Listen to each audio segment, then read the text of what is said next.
So the next step here, when you have cast your plaster mold, so inside we have a layer of clay, obviously, and the plaster mold that is in 3 parts.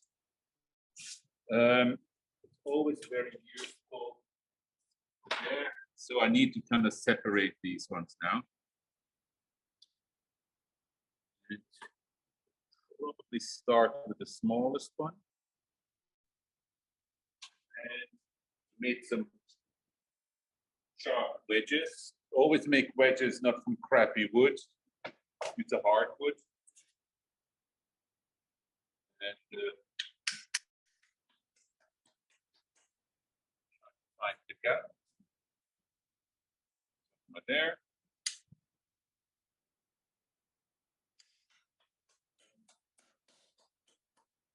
Go. That opens. I don't want to. Usually, when we have a normal, you know, those who have done the plaster. This is where we usually pour water in. You want to keep things fairly dry. Yeah. And most of what you now have to be wary of, you do not want to destroy your molds. So you want to just winch them off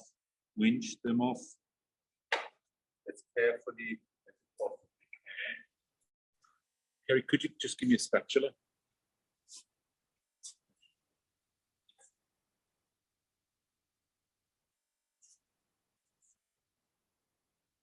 Here we go.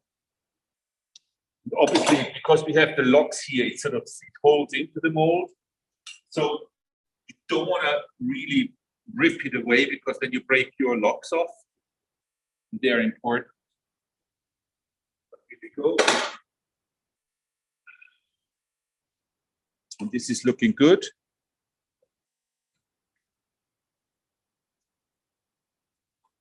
And you don't take the whole thing apart. Basically, just take the first part off. We can just kind of clean up our edges here. See this there.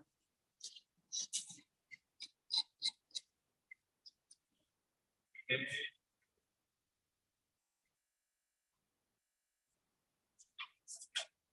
Also,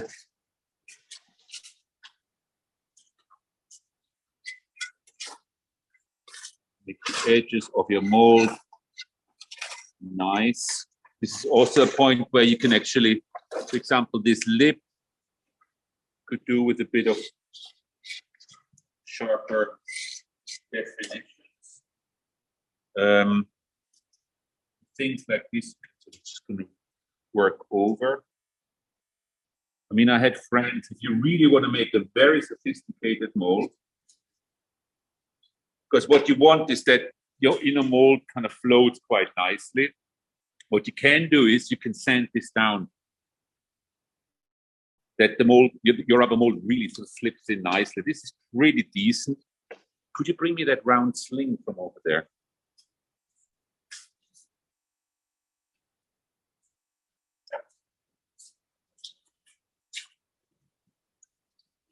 So the slight unevenness like this, I would just give it a rub over, because you need to put your silicone mold in here. If this surface is bad, it's a bad fit, because we have enough shape for this to sort of click in. But if you're, that's why I want you to make the clay quite smooth. Yeah. If this surface is too rough, the silicone doesn't fit into your negative mold nicely. It doesn't slot in. It literally has to slot in without any gaps. If you then have any gaps, if it doesn't slot in nicely, it distorts your mold, obviously. Yeah, goes without saying. So it really kind of depends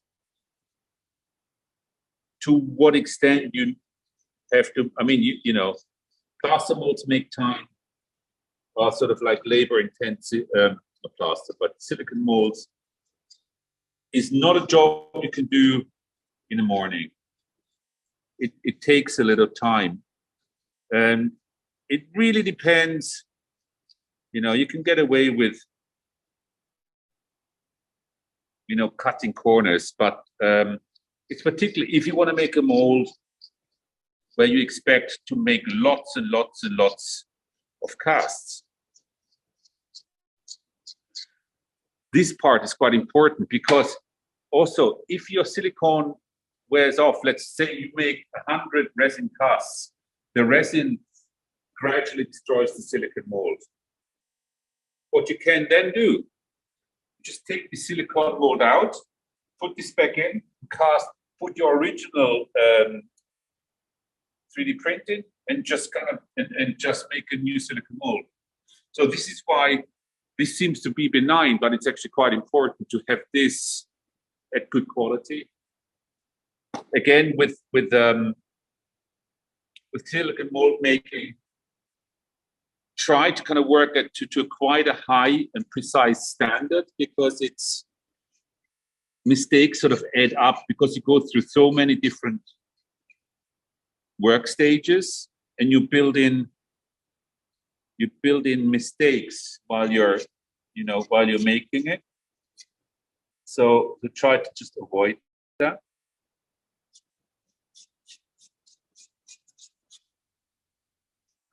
It has to be nice and round. What I sometimes did, you can also just use a bit of wet and dry sandpaper and just kind of sand it out. Just gonna keep it a brush. Yeah, you don't want to have sort of like little gaps or little unevennesses where it sort of feels rough. It's not good.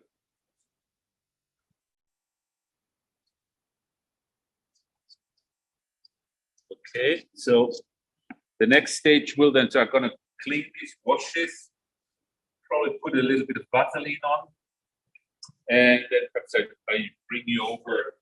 I will take this out. So basically, the next thing, I only take this part of the clay out, yeah? And then clean my 3D print. Sometimes I need to clean it a little bit with the brush. Take this off.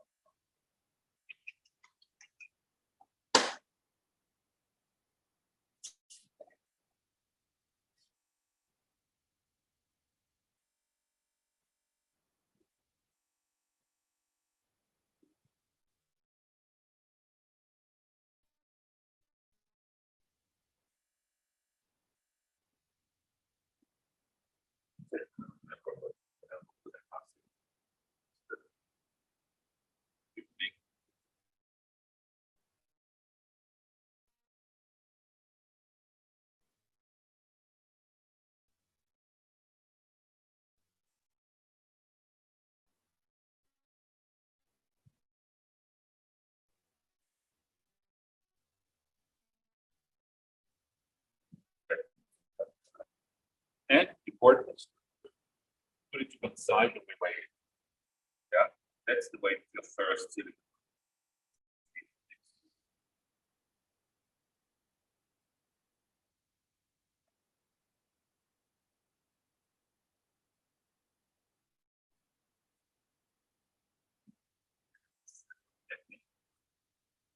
This needs probably a little remodeling now.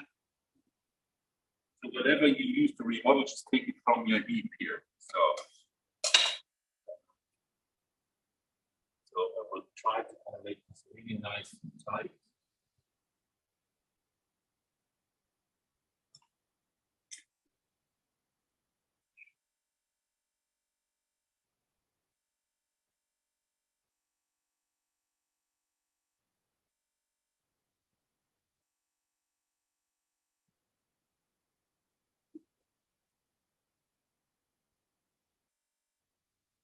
And I probably wash my 3D print down with a bit of a brush.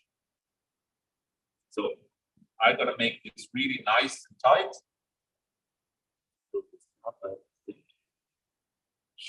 Cut this later off. So when you have this nice and tight, snap to your 3D print. This is where you then use the back end of a brush. And you need like a brush or something like that with a round end, basically. Probably do this. I've got something. I can use this wax. This is quite good. Whatever you can find. Yeah. So I use this.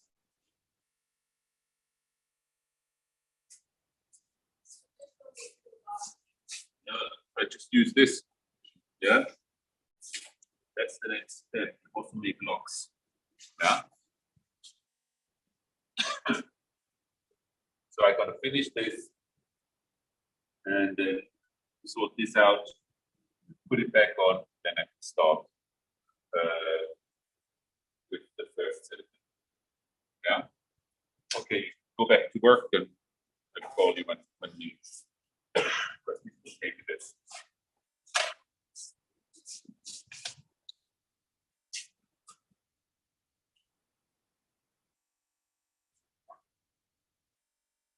So a little bit closer.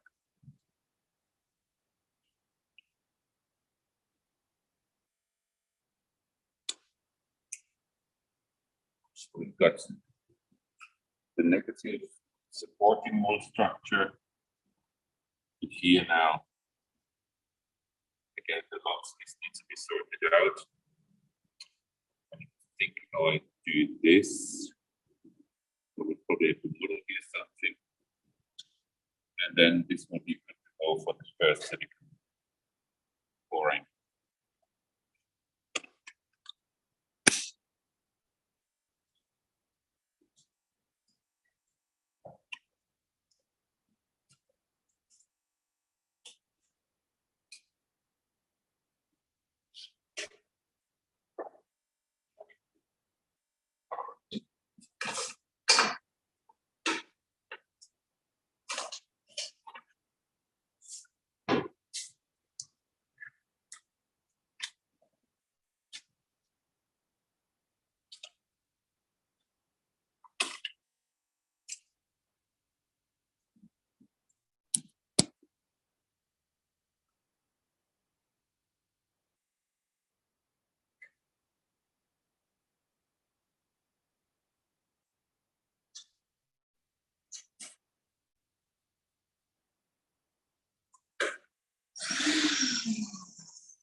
Will he be here this afternoon?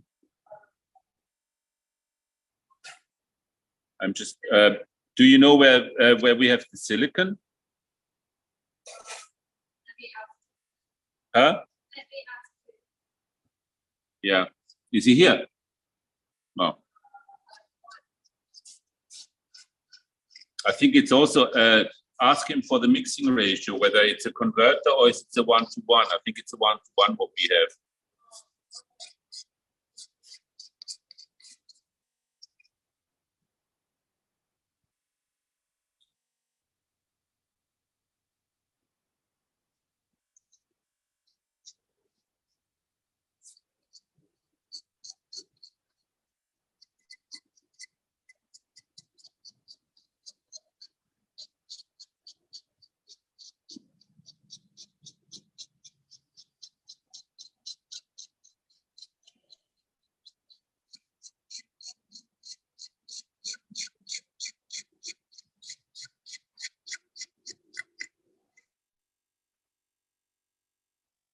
Okay, this is probably by far the only dirty class you have this semester, huh? Probably makes for a difference.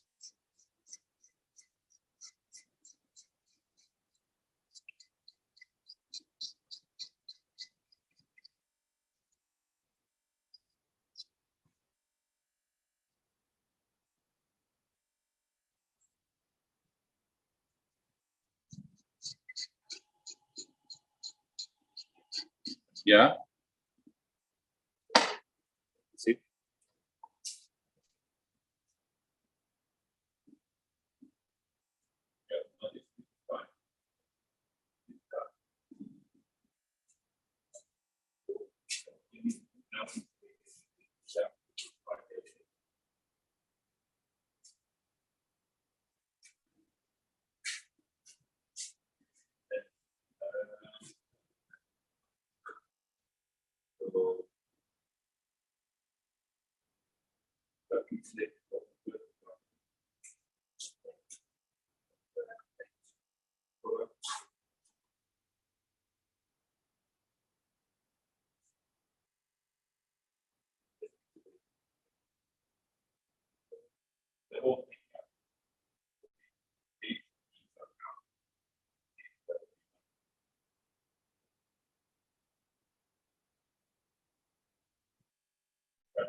Basically, what we're going to do is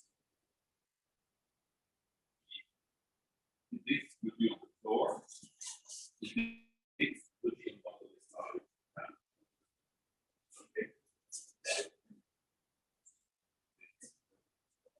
Sorry, Gary. So it's one with a converter. These two. These are 1-to-1. Okay. They are not there yet, but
So what I'm doing now is just kind of sanding everything a little bit over, that everything is sort of nice, sludgy and smooth.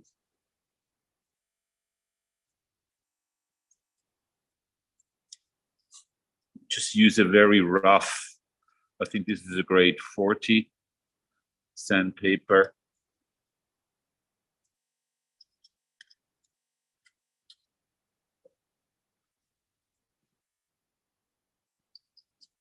Okay, give this a wash.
So I gave this a wash, and this is now ready for the next stage, so pouring of the silicone. However, here this still needs work.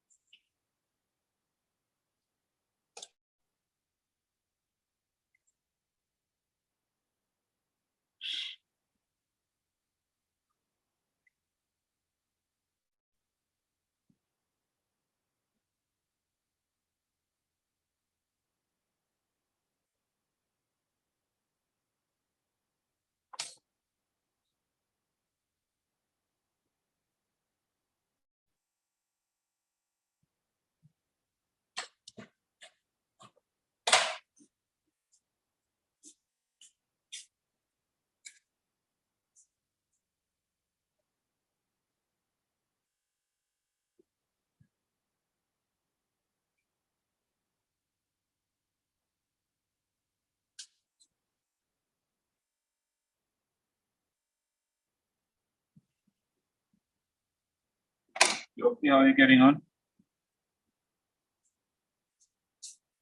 Huh? You're done? Okay.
don't pass it around here.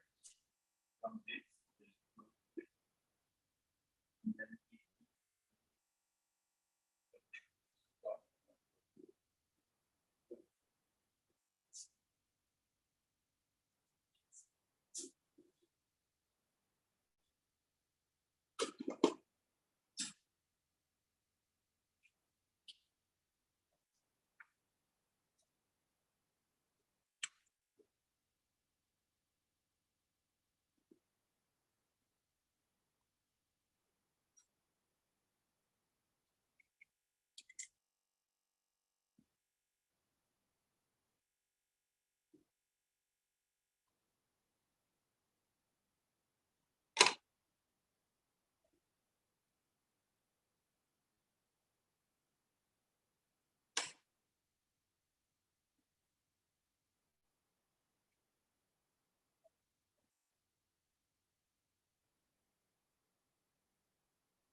what's the latest on access to campus and stuff? I think it's on the 24th of April. Is that correct?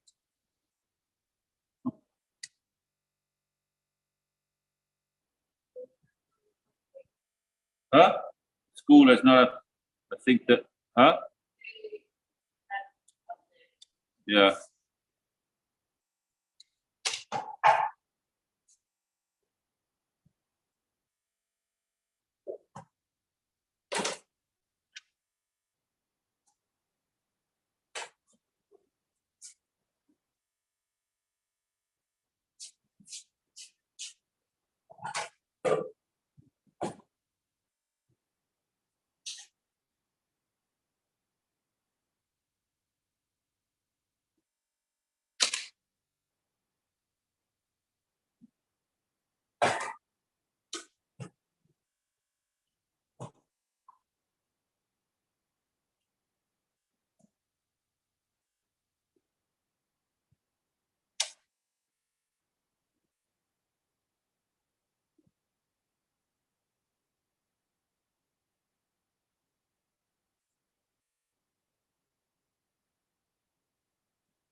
Good morning, Heng. All good? Were you rained out this morning? Me too. Yeah. I was also late to campus because I go to college town. oh, did you go what to CVA or? Yeah, so with the hand some document to hide. Okay, right. Is Heidi in CVA? Yeah, today. I need to ring her because because ABB has still not paid. Yes, I have already followed this. Don't worry. Yeah. Yeah, I have already talked to the financial office. So what's going on? Last time, financial office asked us not only send the last 10% invoice to the Apple, But they also need another. That means that there are other bill for the where we have already paid the 90%. So I send the bill 90% to them by campus mail. Yeah. But they do not. They said that they do not have. What? I don't know what it is. If they do not get it, they should ask us why we do not send to them. Honestly, FO is an absolute shambles. I mean, it's an absolute it's like a chicken coop. Chickens running around. Because they're quite big department, a lot of office in different places. Yeah. I think something happens. But I think at least they should talk to me when they after 1 or 2 weeks they do not receive the invoice. Absolutely. Yeah, because they call me, they request this. When they do not receive get it, they should talk to me, but they didn't.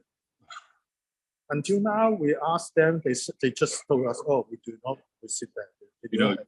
Yesterday I had to really apologize to Jay. I sent her a couple of emails and stuff. I have to apologize to her on behalf of ABA that this is, don't worry, I will follow this. They have waited for such a long time. I mean, this is ridiculous. Yeah. So I have already sent the invoice to the financial office. I think that they will pay it soon. Yeah. Okay, thanks. The silicone. Which silicone should I use? The classic bottle. Classic white one. White one. Oh, these big ones. Yeah. One. Yeah.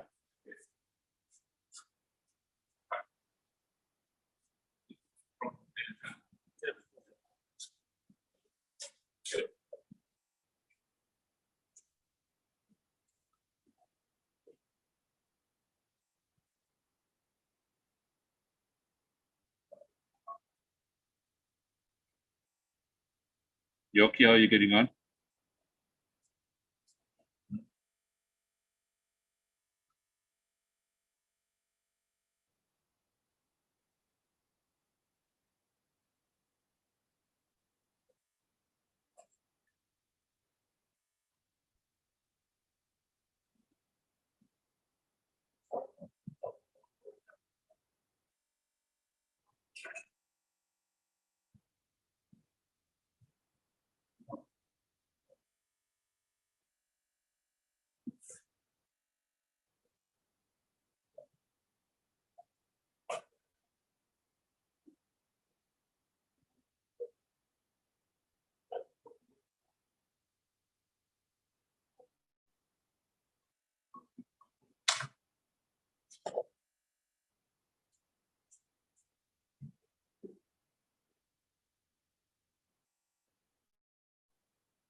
So before pouring, I was just going to clean up the 3D print. Bit of a brush. You can use a cloth or something, but I prefer to use a brush because you can be quite precise and you do not want to bring any moisture onto your clay barrier.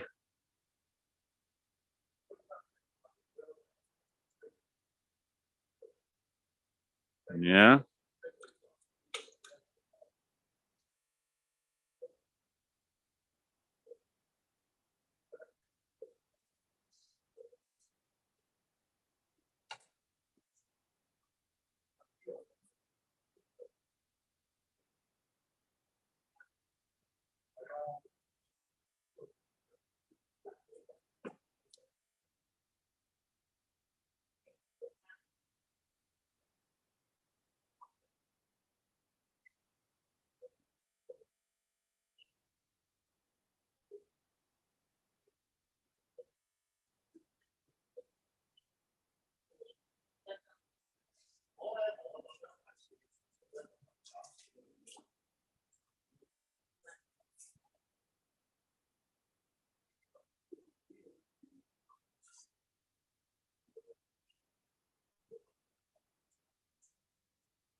Gary, what's happening with Emily?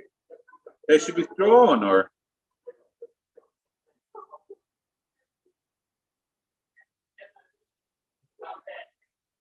Huh? She's a lazy son.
You need quite a almost full bucket, so you need to when you mix the butter.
Yeah, that's wrong.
know how to make plastic now. We'll wrap it up here. There, you can I won't go to the next thing. Okay. Yeah. So also come quickly over to this is now the next stage. Guys, have a quick look here.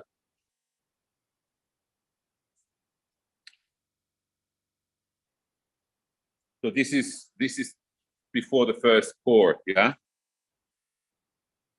So this is how it should look like, yeah. And now I put this back in.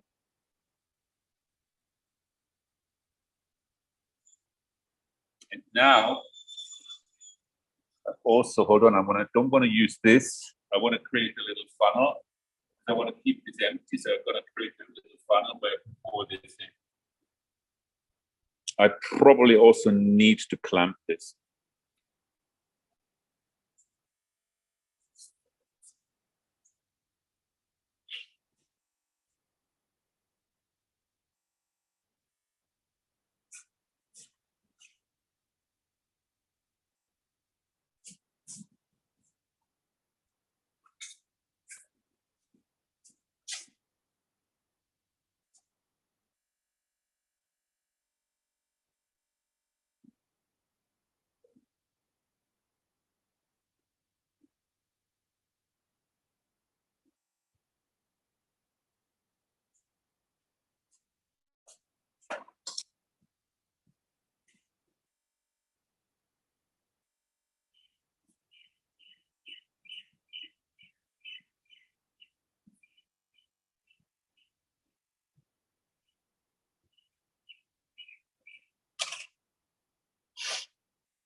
Yeah, a rubber band would be good. Do we have some?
So yeah, for this, it's actually useful to have a bit of a rubber band. You can actually make your own rubber bands. We always made old rubber bands from inner tubes of bicycles. I mean, this works well here. You just want to have enough pressure on it.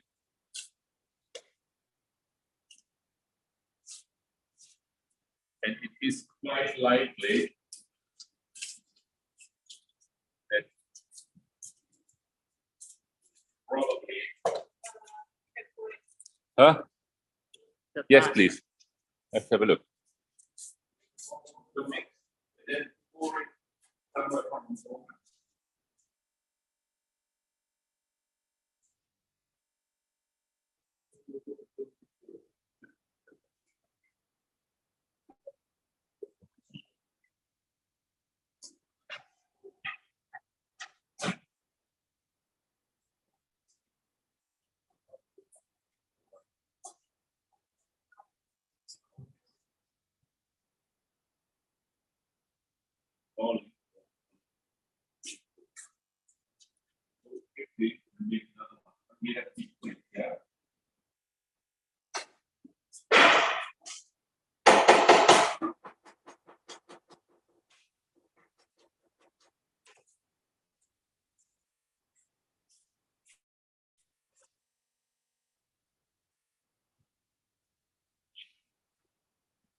also do is on the joints, sometimes you need to, depending how bad your mold is, a preventative measure, I'm just gonna close the gap. Probably just here on the bottom. Put a little bit of clay, prevents the from very viscous, it goes into every little corner.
Okay.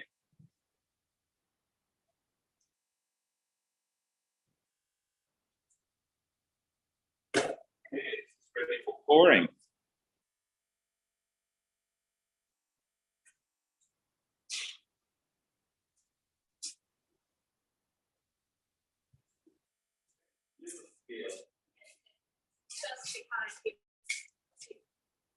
Oh, yeah.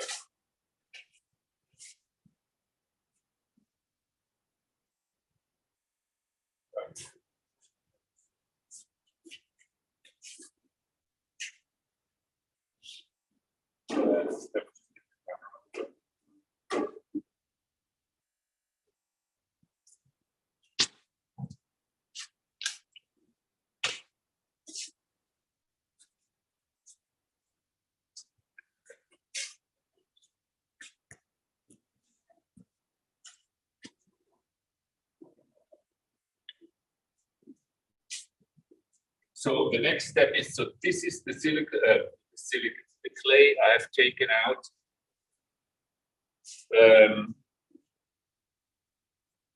From my first mold, so from my first part.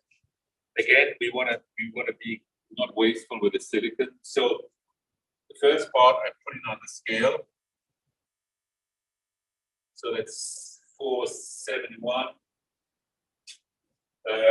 I don't know. Have somebody needs specific weight of clay and specific weight of silicone? I guess it's pretty even, probably. So I reckon I'm gonna make, to be on the safe side, I make 520, so about 10% more. I'm gonna make 520 silicone and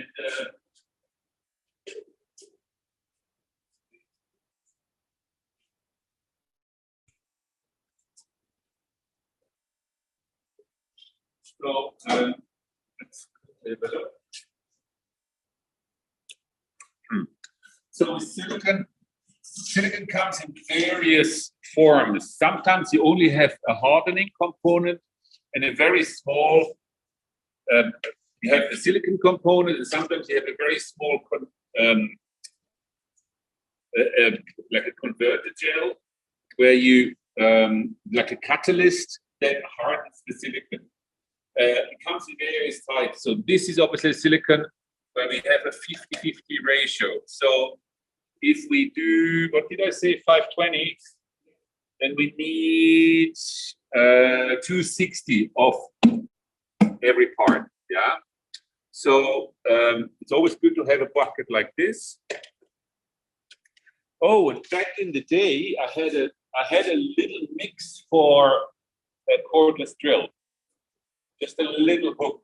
Is that still around? You know, the little mixing hook for silicon.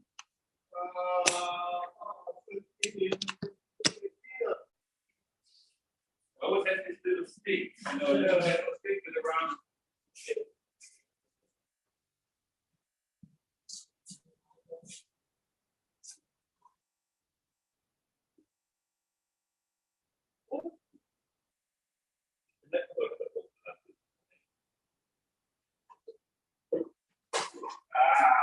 Oh, somebody made that.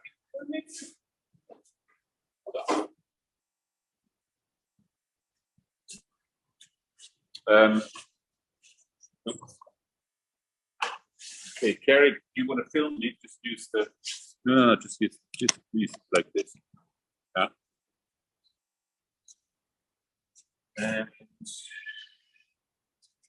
And could you bring me just the cordless drill?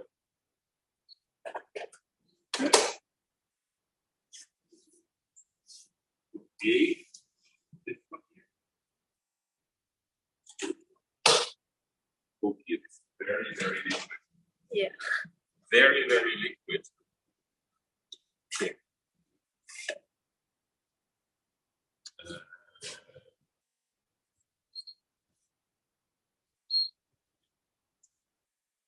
It's very, very liquid.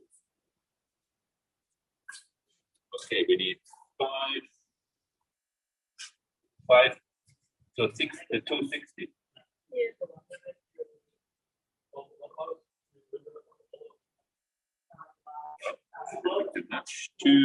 No, what did I say? 260. Perfect. Wow.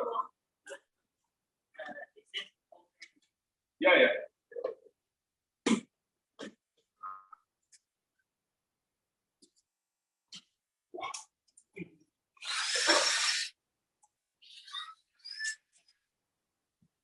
Yeah, it's always good to have a little mixing whisk. It's just a bent piece of 6 mil.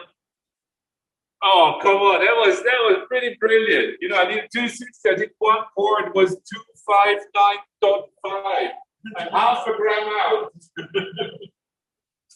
Not bad. That's what he called German precision. I probably get this now totally wrong. This is quite a difficult pour here.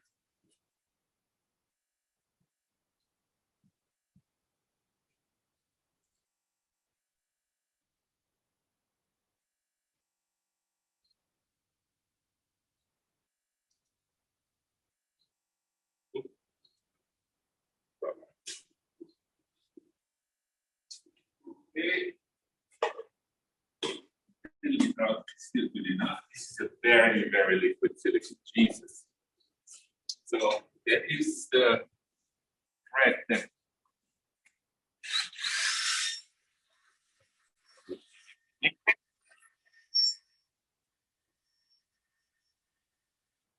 we have a fast here. Although you also don't get too many bubbles in it.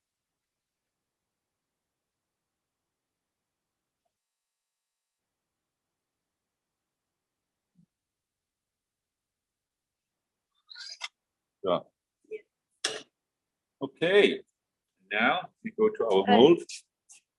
Do we need to vacuum it? Do we need? Okay, put it in the vacuum chamber. Be careful, the bubble will blow up and it will be fall off. I'm not so sure whether it's a good idea. It doesn't have any bubbles in it. Does it? Yes, okay.